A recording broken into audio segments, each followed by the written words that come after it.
గమనించండి. మీకు ఒక విజ్ఞప్తి,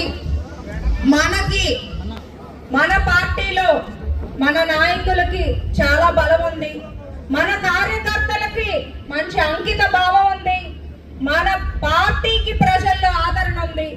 మనం మన బలాన్ని తక్కువ చేసుకోకూడదు. మనమందరం ఐక్యతగా ఉంటే మన శక్తిని ఎవరు ఆపలేరు. రాజకీయాల్లో మాటలు చెప్పడం చాలా సులభం.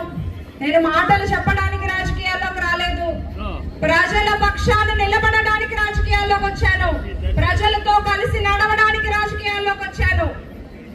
ఇప్పుడు చూసుకుంటే నేను హాస్పిటల్ని కానీ నా కుటుంబాన్ని కానీ పిల్లల్ని కానీ వదిలేసి ఇక్కడే ఉంటున్నాను. ఎండున్నా వానున్నా తుఫానున్నా ప్రజల మధ్యలోనే ఉంటున్నాను. ఎవరి కోసం ఉంటున్నాను? ఇదంతా దేనికోసం?